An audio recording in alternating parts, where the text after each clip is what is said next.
क्या है ये? कच्चे आम है। अरे अचार डलेगा दामाजी। अचार? हाँ हाँ, आम का अचार। तुम्हें पता नहीं है, मुझे आम का अचार नहीं पसंद। अरे आपके लिए नहीं है, बबलू दुबई जा रहा है। दुबई किस काम में? किसी भी काम में हो, तुमने तो नहीं लगवाई ना मेरे बबलू की नौकरी, अब जान के भी क्या करोगे? अरे जाओ ना, मत बताओ। हाँ हाँ, नहीं बता रहे।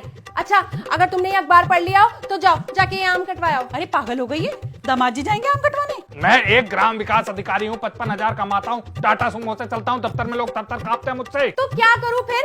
है 5 किलो आम लादे लादे घूम रही थी पूरे बाजार में, 3 बार कॉल किया तुम्हें, उठाया क्यों नहीं? क्योंकि मुझे पता था किसी फालतू काम के लिए कर रही होगी तुम फोन। छोड़ो, आप लोग लड़ने लग जाते हो, अब मैं कर लूंगी ये सारे काम। तेल मसाला इसका सब ले लिया है। पैसे पूछ रहा हूँ। किस चीज के पैसे? अरे इसकी लागत कौन देगा, ये जो आम का अचार डलने वाला है? जब उनका बेटा दुबई जा रहा है तो पैसे भी उन्हीं की जेब से ढीले होंगे ना। वो तो हमारे यहाँ बंदरों का आतंक फैला हुआ है, नहीं तो मैं अपने वहीं डाल लेती अचार। मतलब जब ये अचार बन बुन के पैक हो जाएगा तब जाएगा यहाँ से? तो इसमें दिक्कत ही क्या है? वैसे तो तुम्हारी कमर दर्द होती है जब छत पे चढ़ने की बारी आती है, अभी अचार सुखाने बार बार ऊपर नीचे कर लोगे तुम? तो तुम्हें किसने कहा कि मैं छत पे चढ़ूंगी? तो अरे आप ऑफिस जाते टाइम छत पे रख जाना और वापस आके उतार देना। एक ग्राम विकास अधिकारी कभी अचार नहीं सुखाता। अरे तो तुम्हें कौन कह रहा है वहाँ बैठ के ड्यूटी देने को? जरा सा लाना ले जाना करना है, वो भी नहीं हो पाएगा क्या तुमसे? नहीं। अरे कोई बात नहीं, मैं हूँ ना, मैं कर लूंगी सारे काम। नहीं मम्मी, तुम क्यों करोगी? है, और अगर अपनी छत पे करना तो यहाँ क्यों आई? अरे जब वो मना कर रहे हैं तो क्या बोलूं फिर? क्यों नहीं बोलोगी तुम? वैसे तो जगह जगह बोलती हो ना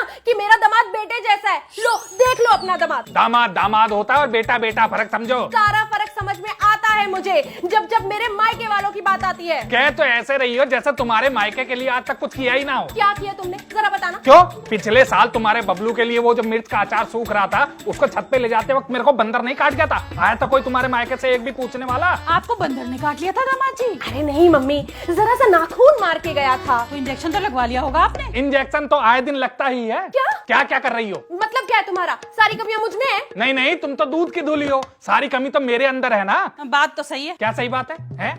और आपकी बेटी का इतना मन बड़ा हुआ है, इतनी बार आप आती हो, एक भी बार समझाया आपने? क्या कर दिया अब इसने? अरे कुछ नहीं मम्मी, छोड़ो। इस आदमी को फालतू का बखेड़ा खड़ा करने की आदत हो गई है। सुबह देखना था कैसे ठहाके मार के हास्य योगा हो रहा था, लेकिन ये अचार के आम देख के खुद का मुंह अचार जैसा हो गया है। चुप रहो तुम। और तुम्हारे मायके के सारे काम यहीं से पूरे होंगे क्या जिंदगी भर? अब इसे सारे काम आते हैं तभी तो हम आते हैं यहाँ इससे करवाने के लिए। यही तो सारी दिक्कत है, मायके के सारे काम आते हैं, ससुराल का एक भी नहीं आता। क्या नहीं करती मैं? क्या करती हो तुम? वही तो वो पूछ रही है कि क्या नहीं करती वो। बात दबाने के बजाय बात उछालने में ज्यादा दिलचस्पी रहती है आपको। हाँ हाँ, मेरी मम्मी के आने से ही तो महाभारत शुरू हुई है, इससे पहले तो तुम शांति पाठ कर रहे थे। बकवास मत करो, नहीं तो ये सारा आम ना उठा के रोड पे फेंक दूंगा, फिर डलता रह जाएगा तुम्हारे बबलू का अचार। अरे ऐसे कैसे फेंक दोगे? पैसे नहीं लगे क्या इसमें? और इतना घुमा फिरा के कहने से अच्छा है कि साफ साफ कह दो कि तुम अपनी छत पे सूखने नहीं दोगे अपनी बीवी के मायके का अचार। अरे छोड़ो ना मम्मी, यही एक छत रह गई है क्या अचार सुखाने को? आज मुंह खोल के मोहल्ले में एक बार बोल दूं ना, एक आदमी ऐसा नहीं होगा जो मेरे किसी काम को ना कर दे। मम्मी, हमें और भी जरूरी काम है। मेरा बबलू दुबई जा रहा है, वो भी हवाई जहाज से। हाँ। अरे जाओ जाओ, कह तो ऐसे रही हो जैसे तुम्हारे बबलू के सिवा दूसरा कोई बैठा ही ना हो हवाई जहाज में। 100 में से 99 काम यहीं से पूरे होते हैं मायके के। कच्चे आम।